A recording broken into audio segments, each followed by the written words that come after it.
Tonight, shrinking the universe down until it fits inside your living room, not as a model or a metaphor, but as a thought experiment that reveals something unsettling. Every galaxy you have ever seen in an image, every star you have ever heard named, every distant point of light that feels impossibly far away, all of it would barely fill a grain of cosmic sand. And beyond that grain, the universe does not end. It does not fade.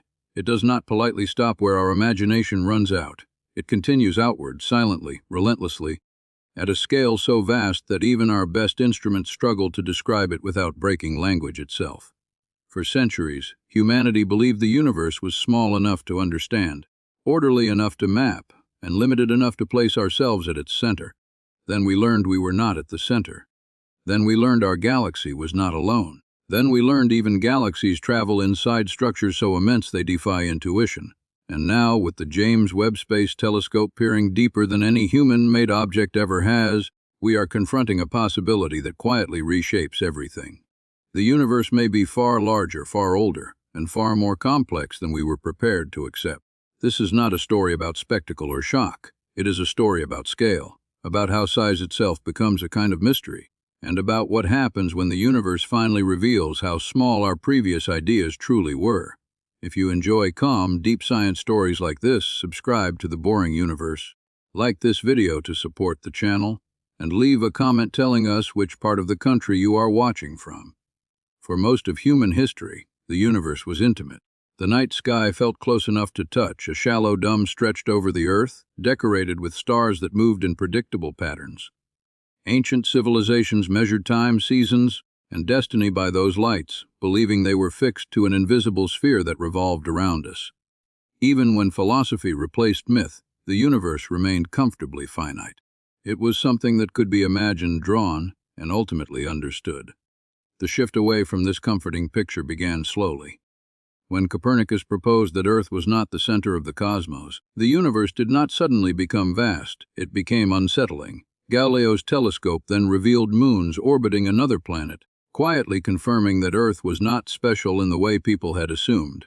Still, the stars remained distant points, perhaps suns like our own, but arranged within a single cosmic neighborhood. The universe was larger than expected, but not infinite. Even Isaac Newton, whose laws governed motion and gravity, imagined a universe that extended endlessly but remained fundamentally static. Stars existed everywhere, evenly distributed, their gravitational pulls balanced by symmetry. It was a mathematical universe rather than a visual one, infinite on paper but emotionally distant. Few truly grappled with what infinity meant in physical terms. It was a convenience, not a confrontation. That confrontation arrived in the early 20th century, when astronomers began to notice faint, blurry objects called nebulae scattered across the sky. Debate erupted over their nature. Some believed they were clouds of gas within our own galaxy. Others suspected they were something far more dramatic. The question was settled when Edwin Hubble measured the distance to the Andromeda Nebula and found it lay far beyond the boundaries of the Milky Way. In a single calculation, the universe expanded from one galaxy to billions. This discovery did more than add distance, it shattered scale. The Milky Way, once thought to contain everything, became just one island of stars among countless others. The universe was no longer a city, it was an ocean, and we had only just stepped onto the shore. As telescopes improved, astronomers began to map this ocean. They discovered that galaxies were not scattered randomly. They clustered together in groups and clusters bound by gravity. These clusters, in turn, formed larger structures called superclusters, and between them lay vast regions of emptiness known as cosmic voids, expanses so empty they challenge our sense of what space itself meant. By the late 20th century, a picture emerged of a universe woven into a colossal cosmic web. Filaments of galaxies stretched across hundreds of millions of light-years, intersecting at dense nodes, surrounding enormous voids where almost nothing existed. It was beautiful, elegant, and deeply strange. Yet even this picture carried an assumption that would soon be questioned. The assumption was that we were seeing most of what there was to see. Distance in astronomy is inseparable from time. When we observe a galaxy 1 billion light-years away, we are seeing it as it existed 1 billion years ago. This turns telescopes into time machines. The farther we look, the younger the universe appears. For decades, astronomers used this principle to reconstruct cosmic history, pushing observations closer and closer to the moment of the Big Bang. Before the James Webb Space Telescope, the Hubble Space Telescope was humanity's primary window into the deep universe. Hubble revealed galaxies forming, colliding, and evolving across billions of years. It showed that the universe was expanding, and that this expansion was accelerating due to a mysterious force called dark energy. Based on these observations, cosmologists developed a standard model of the universe, one that described its age, composition, and large-scale structure with remarkable precision. According to this model, the universe is about 13.8 billion years old. The observable universe, limited by the speed of light, has a radius of roughly 46 billion light-years. This counterintuitive number arises because space itself has been expanding while light traveled through it.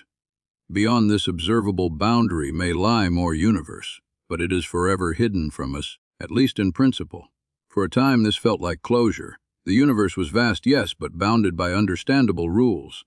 Its contents were cataloged: normal matter, dark energy. Its geometry appeared flat on large scales, its origin traced back to a hot, dense beginning. Humanity had not solved the universe, but it had framed it. Then James Webb began to send back images. Unlike Hubble, which primarily observed visible and ultraviolet light, the James Webb Space Telescope was designed to see the universe in infrared. This choice was not cosmetic. As the universe expands, light from distant galaxies is stretched to longer wavelengths, shifting into the infrared. To see the earliest galaxies, to glimpse the first stars igniting in cosmic darkness, astronomers needed a telescope that could capture that ancient, stretched light. When Webb opened its golden mirrors and began observing, expectations were cautious. Models predicted that the earliest galaxies would be small, faint, and chaotic, gradually assembling into larger structures over time. The universe, according to these models, needed hundreds of millions of years to build complex galaxies with well-defined shapes. What Webb saw challenged that timeline. Images revealed galaxies that appeared surprisingly massive and organized at times when the universe was thought to be very young. Some showed disk-like structures. Others displayed brightness that suggested rapid star formation. These were not the tentative cosmic toddlers astronomers expected. They looked more like adolescents, already mature in ways that demanded explanation. This did not mean the standard model was wrong, but it meant it was incomplete. Either galaxies formed faster than we thought, or our assumptions about early cosmic conditions needed revision. And behind these questions lurked a deeper one. If complex structures appeared so early, what else might exist beyond our current observational limits? Scale is not just about size, it is about context. When astronomers say a galaxy is massive, they mean massive compared to expectations, compared to models, compared to what should be possible at a given time. Webb was not merely showing us objects. It was showing us discrepancies. And discrepancies are where scientific revolutions begin. To understand why this matters, it helps to consider how cosmology measures scale in the first place. The universe does not come with a ruler. Distances are inferred through a ladder of measurements, each step relying on assumptions validated by previous steps. Parallax measures nearby stars. Cepheid variables measure farther galaxies. Type A supernovae extend distances even farther. Each rung must be calibrated carefully, or errors propagate outward. James Webb, with its ability to observe Cepheid variables and supernovae in infrared with unprecedented clarity, has begun refining these measurements.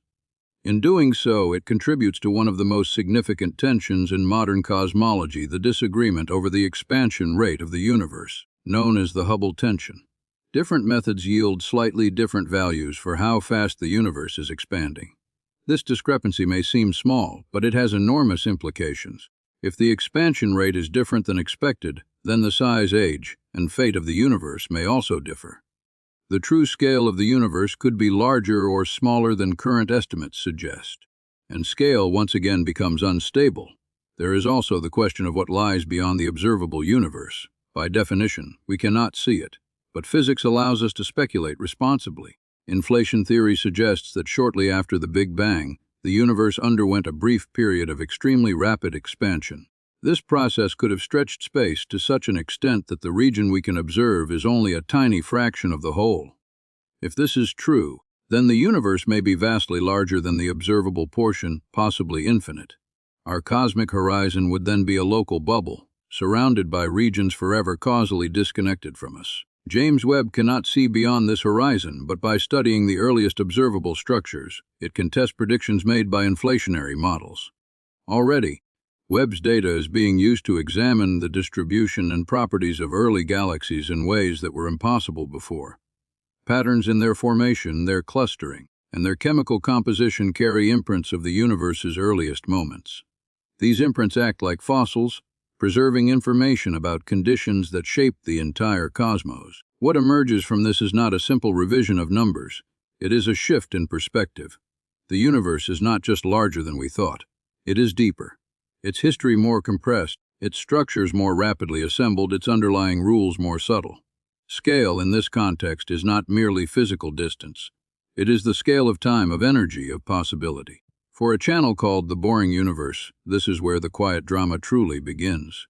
There are no explosions here, no fictional catastrophes. There is only the slow realization that every time we improve our ability to see, the universe responds by revealing how much remains unseen. James Webb does not shout its discoveries. It whispers them in infrared light, stretched across billions of years, telling us that the universe we thought we knew was only a draft, and that the final version may be far more expansive than our minds have yet learned to hold.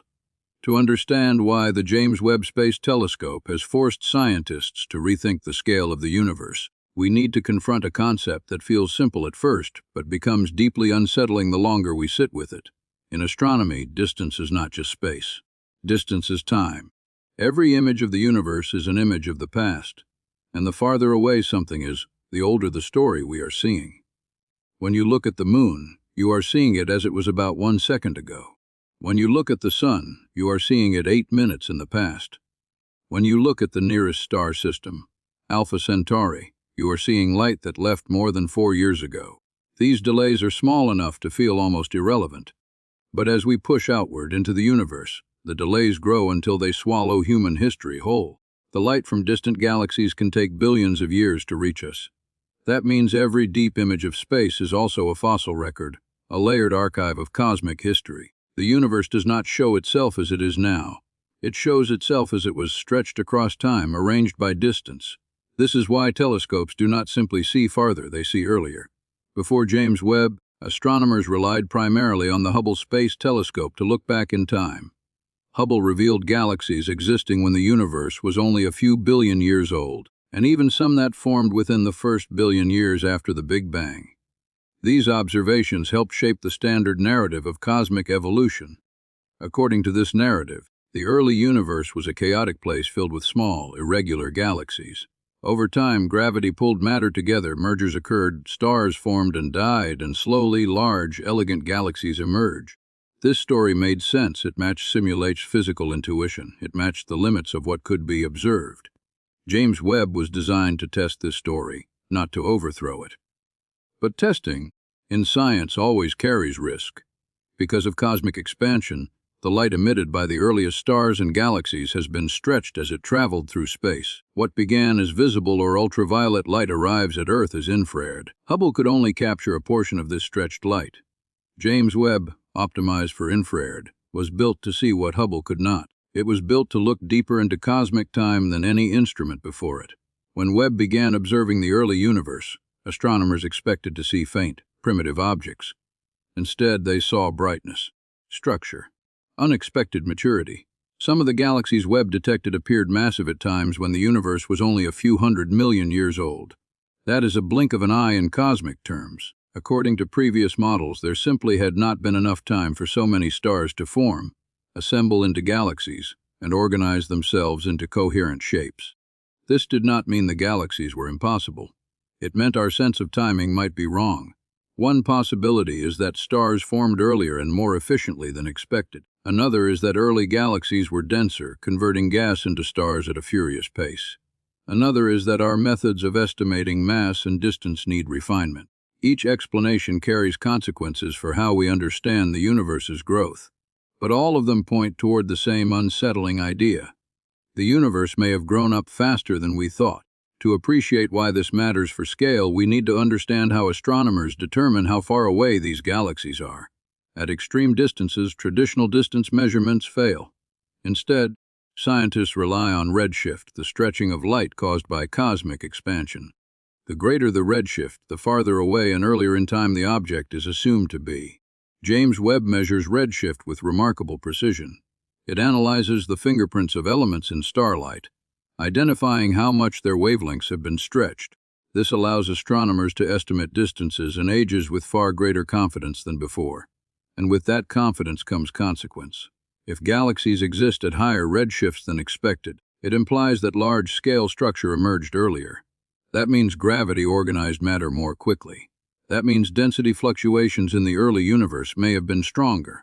And that, in turn, feeds back into our understanding of inflation dark matter and the initial conditions of the cosmos. Scale, once again, is not just size, it is the scale of processes, the pace at which complexity arises, the speed at which order emerges from near uniformity.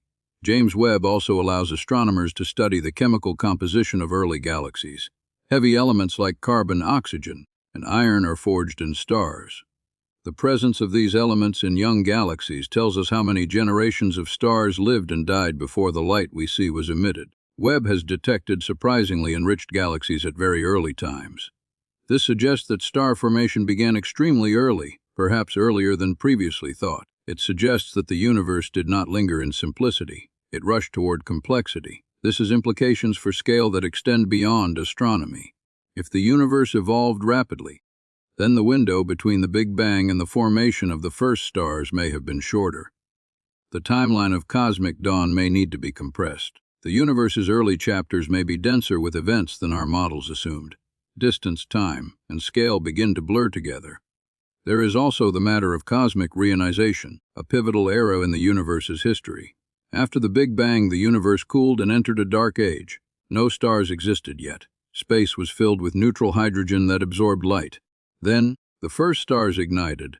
Their radiation reionized the hydrogen, making the universe transparent to light once again.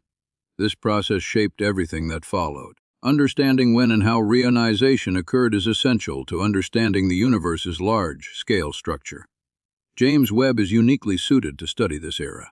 By observing galaxies at different redshifts, it can trace how reionization progressed over time. Early results suggest that this process may have been patchier and more complex than expected, with regions of ionized space expanding unevenly. This unevenness hints at large-scale structure forming earlier, influencing how light traveled through the young universe. It adds texture to cosmic history, replacing smooth transitions with dynamic, evolving patterns. The deeper Webb looks, the more it reveals that the universe's early years were not a simple prelude. They were dense with activity, rich with variation, and potentially far more extensive in their implications than previously believed. There is a quiet irony here. As we look farther away, as we peer deeper into time, the universe feels less distant. It becomes more immediate, more crowded, more alive. The early universe is no longer an empty stage waiting for complexity. It is a place where complexity emerges almost immediately. This challenges not only our models, but our intuition. We tend to imagine beginnings as sparse and gradual. Webb suggests a beginning that is energetic and efficient, where structure wastes little time in appearing. And if structure appeared quickly here, within our observable universe, what does that imply about regions beyond our horizon? If the same physical laws apply everywhere, then the unseen universe may be just as rich, just as structured, just as immense. The observable universe may be a small sample of something far larger. James Webb cannot see beyond the cosmic horizon. No telescope can. But by revealing how much happened early, how fast complexity emerged, it strengthens the idea that the universe's true scale extends far beyond what we can observe. Distance becomes a reminder of limitation. Time becomes a reminder of depth. And scale becomes something we approach indirectly, through inference rather than sight. As we drift deeper into this story, it becomes clear that the universe is not simply expanding outward. It is expanding our understanding inward, forcing us to let go of tidy timelines and comfortable assumptions. There comes a point in every scientific journey when observation reaches its limit and inference takes over. This is where the story of the universe now lies, not at the edge of what we can see, but at the edge of what we can reasonably conclude. James Webb has carried us to that boundary, and what lies beyond it is not darkness, but scale so vast that even absence becomes meaningful. When astronomers speak of the largest structures in the universe, they are no longer talking about galaxies or even clusters of galaxies. They are talking about architecture. Patterns that emerge only when you step back so far that individual galaxies dissolve into statistical noise. On these scales, the universe resembles something organic, a vast cosmic web composed of filaments, nodes, and voids stretching across hundreds of millions of light years. This web is not metaphorical. It is real, mapped through decades of observation and simulation. Galaxies trace invisible scaffolding made primarily of dark matter, a form of matter that does not emit or absorb light but exerts gravitational influence. Along these dark matter filaments, gas flows, stars ignite, and galaxies grow. Where filaments intersect, clusters form. Where filaments retreat, voids expand. The largest of these voids are almost unimaginably empty. Some span hundreds of millions of light years and contain very few galaxies at all. These are not gaps left behind by missing matter. They are the natural outcome of gravity amplifying tiny fluctuations in the early universe. Matter flowed toward denser regions, leaving behind vast expanses of near-nothingness. James Webb does not map this cosmic web directly. Its field of view is too narrow for that. But by revealing how early galaxies formed and where they appear in deep fields, it strengthens the framework that explains how such large-scale structure came to be. Early complexity implies early scaffolding. Early scaffolding implies a universe whose large-scale features were set in motion almost immediately after the Big Bang. This pushes the question of scale into a new domain. If structure formed early, then the processes that shaped the universe operated across immense distances very quickly. Inflation theory offers one explanation. According to inflation, space itself expanded exponentially in a fraction of a second after the universe began. This expansion smoothed out irregularities while simultaneously stretching them to cosmic scales.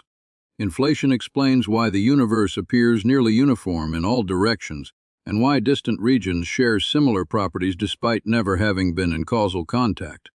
It also implies that the universe may be far larger than the observable region, potentially infinite. James Webb cannot confirm infinity, but it can test the predictions inflation makes about the observable universe.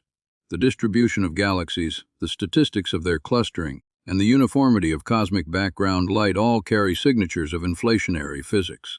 So far, Webb's observations are consistent with a universe that underwent such an expansion. Consistency, in this context, is profound. It suggests that the observable universe is not special. It is not a unique bubble in a chaotic multiverse. It is a typical region governed by general rules, and if it is typical, then the larger universe beyond our horizon likely follows the same patterns. This is where scale becomes philosophical. If the universe extends far beyond what we can ever see, then our observable cosmos is not the universe. It is a sample, a local neighborhood carved out by the finite speed of light and the finite age of time. Everything beyond that is not absent. It is simply inaccessible. James Webb sharpens this realization. By showing us how much exists within the observable universe, it implicitly suggests how much more may exist beyond it. Every unexpected galaxy, every early structure, every sign of rapid organization increases the plausibility that the cosmos is vastly larger than our cosmic horizon suggests. There is also the question of repetition. In an infinite or extremely large universe, regions like ours may repeat, not in detail but in pattern. The same physical laws, the same types of galaxies, the same evolutionary pathways playing out across incomprehensible distances. This idea is not science fiction. It is a logical consequence of scale combined with finite physical possibilities. James Webb does not tell us whether such repetition occurs, but it does remind us that the universe operates according to rules that do not privilege our location. There is no evidence that the physics here is unique. That alone reshapes how we think about scale and significance. At the deepest level, the true scale of the universe may not be measurable in distance at all. It may be measured in implication, in how far the consequences of simple laws can reach, in how a small set of equations, governing gravity, quantum fields, and spacetime, can generate a cosmos of staggering complexity. James Webb is not a device that answers final questions. It is a device that clarifies which questions matter. It shows us that the universe is not running out of surprises at large scales. It is becoming more subtle, more demanding, more resistant to simplification. For a long time, the story of cosmology was one of narrowing uncertainty. Better measurements, tighter models, fewer unknowns. Now the story feels different. The unknowns are not shrinking, they are changing shape. Becoming deeper rather than wider. Becoming questions of origin, extent, and inevitability. And this is where the science becomes quiet. There is no dramatic revelation waiting at the edge of the universe. No wall, no boundary marked by light. There is only a gradual fading of information, a horizon defined by physics rather than structure. Beyond it, the universe does not stop. Our access to it does. James Webb stands at that access point. It looks back in time, outward in space, and inward into theory. It tells us, with remarkable clarity, that the universe we can see is already more than we once imagined, and by extension that the universe we cannot see may be greater still. This is not a conclusion. It is a recalibration. The true scale of the universe is not something we uncover all at once. It reveals itself slowly as our tools improve and our assumptions erode. Each generation inherits a cosmos slightly larger than the one before. Not because the universe is growing, but because our understanding is.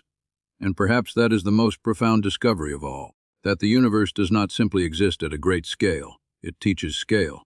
It trains us patiently to think beyond immediacy, beyond intuition, beyond ourselves. In that sense, the James Webb Space Telescope has not just uncovered the true scale of the universe. It has reminded us that scale is not something we observe from the outside. It is something we learn to live with.